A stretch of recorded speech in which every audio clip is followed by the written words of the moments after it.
വിക്രം ജയിലിൽ ഇങ്ങനെ വിഷമിച്ചിരിക്കുമ്പോൾ കൂടെയുള്ള ആൾ വന്നിട്ട് ഓരോന്നിങ്ങനെ പറഞ്ഞ് അവനെ സമാധാനിപ്പിക്കുകയൊക്കെ ചെയ്യുന്നുണ്ട്.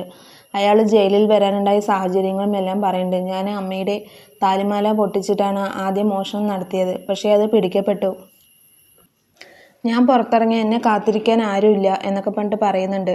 അത് കേട്ടതും വിക്രം ചോദിക്കുന്നുണ്ട്, ഒരു അമ്മൂമ്മ കാണാൻ വന്നിട്ടുണ്ടായിരുന്നല്ലോ, അവരില്ലേ പുറത്ത് കാത്തിരിക്കുക എന്നൊക്കെ ചോദിക്കുന്നുണ്ട്. അപ്പം അതൊരു മോഷണം മുതലാണ് എന്നൊക്കെ പറഞ്ഞിട്ട് അതിനുള്ള കാര്യകാരണങ്ങളൊക്കെ പറഞ്ഞു കൊടുക്കുന്നുണ്ട് വിക്രത്തിന്. എന്നിട്ട് പറയുന്നുണ്ട്, വേദം അറിഞ്ഞിരിക്കുന്നുണ്ടെങ്കിൽ എന്തെങ്കിലും ഒരു കാരണം ഉണ്ടാകും, അതാലോചിച്ച് നീ വിഷമിക്കണ്ട, ചിലപ്പോൾ നിനക്ക് എന്തെങ്കിലും സർപ്രൈസ് തരാനായിരിക്കും ഇങ്ങനെ ഇരിക്കുന്നത് എന്നൊക്കെ പറഞ്ഞിട്ട് വിക്രത്തെ സമാധാനിപ്പിക്കുകയൊക്കെ ചെയ്യുന്നുണ്ട്. രാധികയെ ചെക്കപ്പ് ചെയ്യാൻ ഡോക്ടർ വരുന്നുണ്ട്. എന്താണ് പ്രശ്നം എന്നൊക്കെ ചോദിക്കുന്നു. എൻ്റെ കുഞ്ഞിനെ ജീവനോടെ കിട്ടുമോ ഡോക്ടർ, എന്തെങ്കിലും സംഭവിക്കുമോ, കുറേ പേര് വടിവാളും കത്തിയും കൊണ്ട് കൊല്ലാൻ വരുന്ന പോലെ എനിക്ക് തോന്നുകയാണ് എന്നൊക്കെ പറഞ്ഞിട്ട് പറയുന്നുണ്ട്. തരുണിൻ്റെ അമ്മയുടെ അടുത്ത് ഡോക്ടർ പറയുന്നുണ്ട്, തരുൺ വരികയാണെങ്കിൽ എന്നെ ഒന്ന് കാണാൻ പറയണം എന്നൊക്കെ പറയുന്നുണ്ട്. എന്നിട്ട് രാധികയെ സമാധാനിപ്പിച്ചിട്ട് ഡോക്ടർ പോകുന്നുണ്ട്. അതിനിടയ്ക്ക് വേദിയും പറയുന്നുണ്ട്, ഞാൻ ആ കുട്ടിയുടെ അടുത്ത് കുറച്ച് സംസാരിക്കാൻ നോക്കി, പക്ഷെ ആരൊക്കെയോ എന്നെ കൊല്ലാൻ വരുന്നു എന്ന് പറഞ്ഞിട്ട് ആകെ പേടിച്ചിട്ടിരിക്കുകയാണ് ഡോക്ടർ എന്നൊക്കെ പറഞ്ഞിട്ട് ഡോക്ടറിൻ്റെ അടുത്ത് വേദ പറയുന്നുണ്ട്. അരുണ സിസ്റ്റർ വേദൻ്റെ അടുത്ത് പറയുന്നുണ്ട്, ഹോസ്പിറ്റൽ റെക്കോർഡിൽ നിന്ന് വേദയുടെ പേര് മാറ്റി വേദയുടെ ഫ്രണ്ടിൻ്റെ പേര് വെച്ചിട്ടുണ്ട്, ശ്രേയ എന്ന്.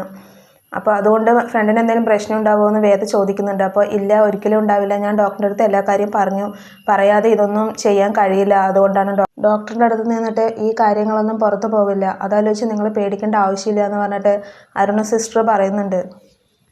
തരുൺ രാധികയെ കാണാൻ വേണ്ടി വരുന്നുണ്ട്. അപ്പോഴും രാധിക പറയുന്നുണ്ട്, നമ്മുടെ കുഞ്ഞിനെ ജീവനോടെ കിട്ടുമോ എന്നൊക്കെ ചോദിക്കുന്നുണ്ട്. അഥവാ ജീവനോടെ കിട്ടിയാലും ഞാൻ മരിച്ചുപോയ തരുണായിട്ട് എന്ത് ചെയ്യും, ഒരു നല്ല ശാന്തി സമാധാനമുള്ള ഒരു സ്ഥലത്ത് കൊണ്ടുപോയിട്ട് വേണം നമ്മുടെ മകളെ വളർത്താൻ, ഇവിടെ നിന്നൊക്കെ മാറിപ്പോകണം, വേറെ ഏതെങ്കിലും നാട്ടിൽ പോയാൽ മതി എന്നൊക്കെ പറയുന്നുണ്ട്. തരുൺ പറയുന്നുണ്ട്, നിൻ്റെ പ്രസവം കഴിഞ്ഞാൽ നമ്മൾക്ക് ഇവിടെ നിന്ന് സ്ഥലം മാറിയിട്ട് പോകാം, നല്ല ശാന്തിയും സമാധാനവും കിട്ടുന്ന സ്ഥലത്ത് പോയിട്ട് നമുക്ക് ജീവിക്കാം, പേടിക്കണ്ട എന്നൊക്കെ പറയുന്നുണ്ട്. എൻ്റെ കുടുംബത്തിൽ ഞാൻ മാത്രമാണ് ജീവനോടെയുള്ളത്, ബാക്കിയുള്ളവരെല്ലാം കത്തിക്കരിഞ്ഞു പോയി, എന്നിട്ട് ഞാൻ ഓർഫനേജിലാണ് വളർന്നത്, അവിടെ നിന്ന് തരുണായിട്ട് എന്നെ കല്യാണം കഴിച്ചപ്പോൾ ഞാൻ ഒരു പുതിയൊരു ജീവിതത്തിലേക്ക് കടക്കുകയാണ് ചെയ്തത്, പക്ഷേ ഇപ്പോൾ എന്നെ ആ പഴയ ഓർമ്മകളെല്ലാം വേട്ടയാടുകയാണ് ചെയ്യുന്നത്, ഞാൻ ചെയ്യേണ്ടത് എന്നൊക്കെ പറഞ്ഞിട്ട് രാധിക ഒരുപാട് കരയുകയൊക്കെ ചെയ്യുന്നുണ്ട്. അവളുടെ കരച്ചിൽ കണ്ടിട്ട് തരുണും കരയുന്നുണ്ട്.